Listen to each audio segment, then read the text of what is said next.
but you look forward to like, what is the next amazing thing I'm going to fix? So I'm going to problem solve. And so that's why I like the idea of learning more in depth than the general knowledge that everyone knows.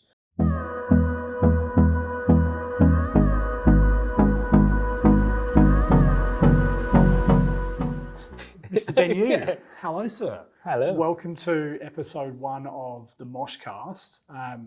An idea I've had for some time to sit down with people I know in business, especially creatives, to have a conversation. We'll do this a bit unrehearsed and just see what happens and what takes place.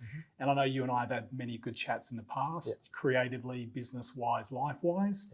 Excuse me. So I figured you would be the perfect first guest to have on this podcast, my man. So welcome to the episode. Thank you, and thanks for the privilege to be the first. Always good to be the first. Absolutely, man. Do you want to start by, if you can, just give like a brief intro into you and what your professional skill set is for anyone who's going to be watching a podcast who wouldn't have heard of you beforehand? Cool. Well, my background is photography. So I used to shoot a lot of weddings, destination weddings where I travel, and local weddings as well. I started from there. Prior to that, I'm not even in weddings or creative at all. I was in IT, and so it's a big pivot for me. Photography was my weekend escape from my daily work, and then it grew that every day that I work, I was looking forward for the weekend. Then I was like, why not that be my job? So anyway, that's a long story, another story right there. Then from destination or wedding, local weddings, I start pursuing to get better, to find my niche client. And from there, it evolved to, do some challenges and COVID and all that. I pivot again out from weddings to do more commercial stuff. But commercial stuff at first, I stereotype a bit to say that, oh, it's a bit boring, I don't want to do that, wedding's more fun. But then I found an angle that could be fun. A lot of things, a lot of business, there is a fun aspect to it if you find it, that it is there. So I focus on the fun part where a lot of times, not all the time, I get creative freedom to do what I think I can benefit others in terms of the branding, the strategy, the photos. And because I started with just photo, I realized that, some clients say, good photos, but what do I do with that? So I started giving a bit of strategy advice on like how you can rebrand that, get a web designer to, do the whole package for you so that, it's not like fixing an old car. You get yourself a new car and get it right, it runs better. So that's where my angle, what I'm doing now is brand strategies, but I don't really do it myself. I come with strategy and someone else will take over from there. Mainly still focusing on photos, a bit of video, and overall strategy that, could benefit others. Nice, man. One thing you mentioned there, which I think a lot of creatives can tap into, is that element of fun. Yeah. And I think like creativity and fun, I see a lot of those as being hand in hand in how they work. And I think for a lot of businesses out there, like, creativity is put in this weird box that most businesses don't understand. And I think there is an element of fun connecting with personalities and trying to bring that out. And there's an element of Groundhog Day about our existence. We get up, we have a coffee, put the kids to school, we go to work. And for a lot of organizations, it's copy paste day in, day out.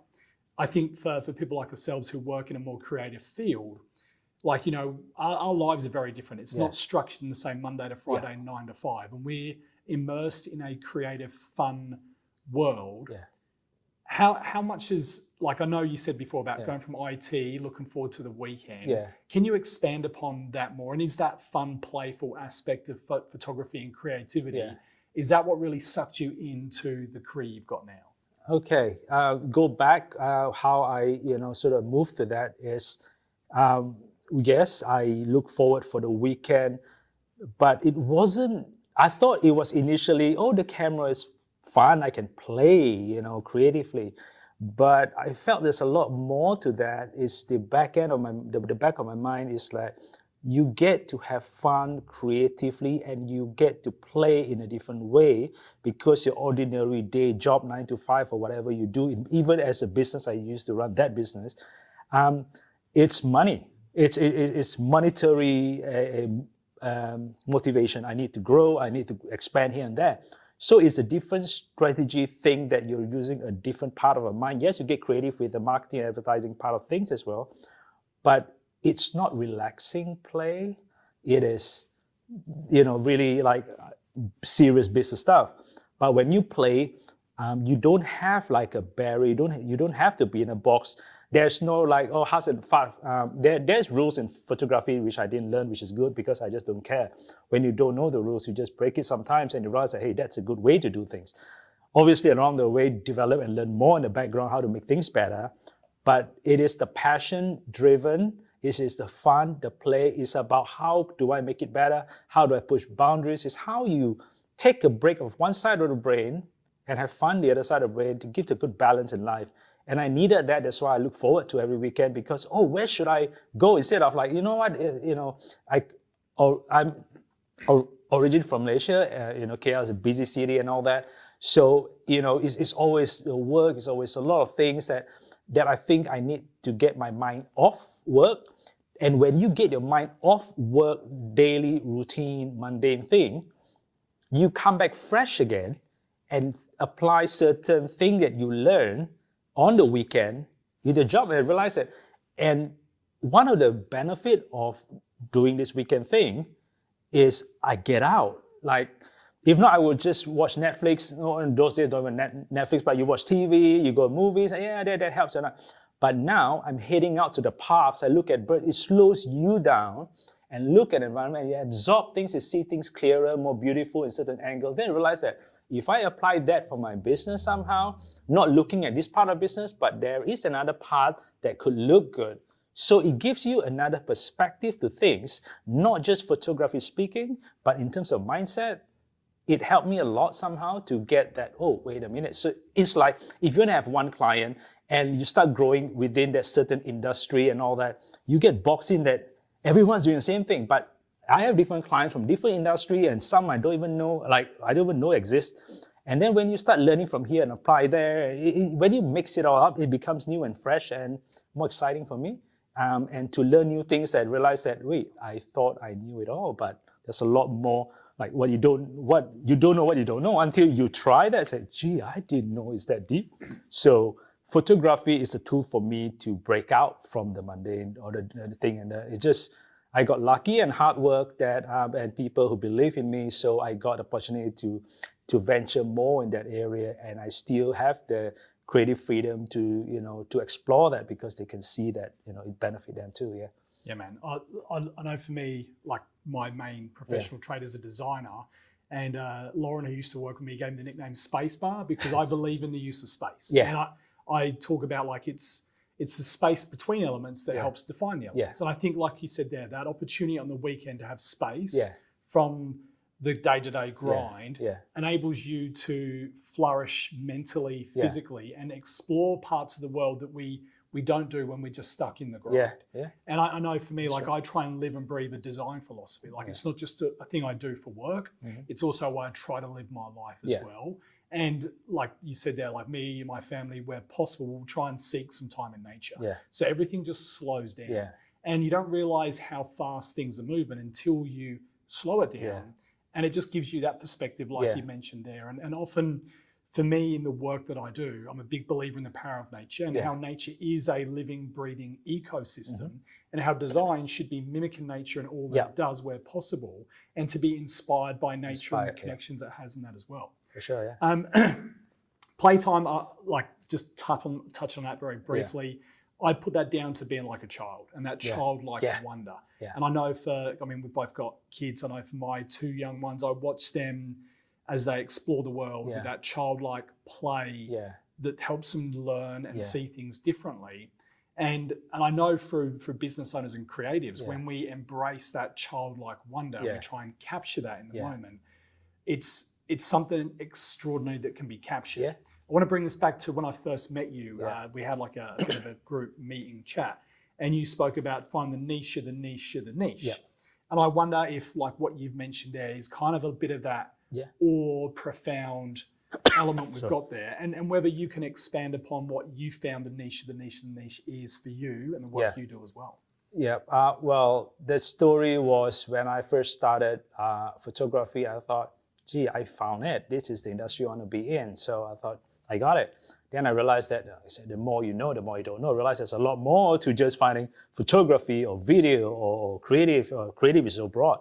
But I thought photography was already a specialized field. Well, it's not. There's commercial, there's still life, there's landscape, there's portrait, there's editorial. There's so many out there.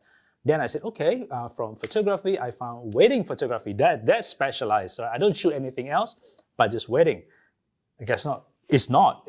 Wedding alone, there's like melancholy style, dark and moody, dramatic, more classical, more dreamy. It's so many out there. So then I found, okay, if I want to shoot wedding, I want to stand out, I need to bring out my voice, what I love to do. So I look at all the other photographers out there and I was like, I want to be like this guy. Because it's something about, I can't, French, je ne sais quoi, something different, something that draws me, but I don't know what that X factor was, something about that. So, but I don't need to exactly know the word for it, but I feel it. It's about emotion, sales, marketing, it's all about emotion as well.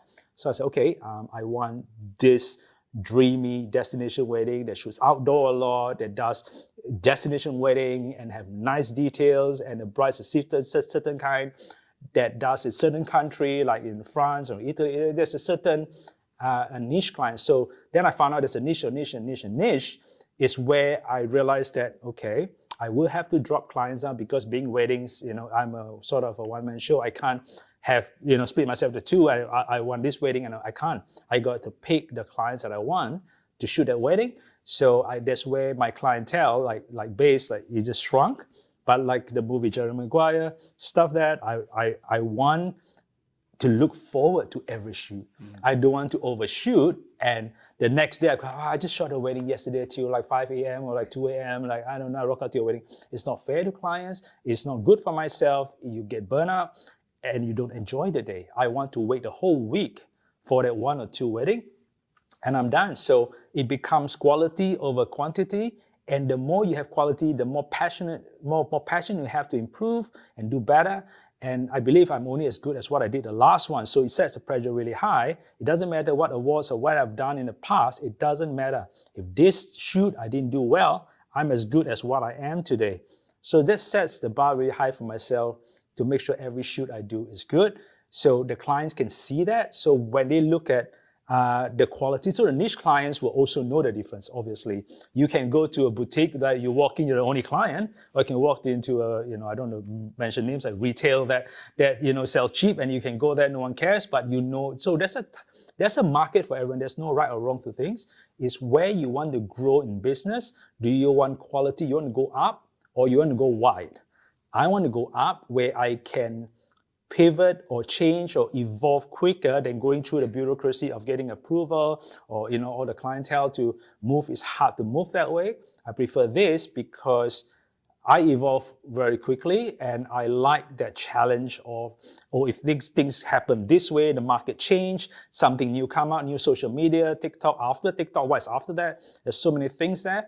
I can evolve from there and realize that, I'm going to change now because I realize I enjoy more. So the niche of niche, or however high you want to go, it gives you a better perspective of, again, what you don't know. You don't know what you don't know. So the deeper you get into specialization, the more passionate you become, and the more specialized you become, and more probably known you can get to know that, okay, I got a mechanic that does this job for this all cars, or you got a mechanic that does Maserati, Ferrari, and only does a special thing for that car. Even you can go up to that level.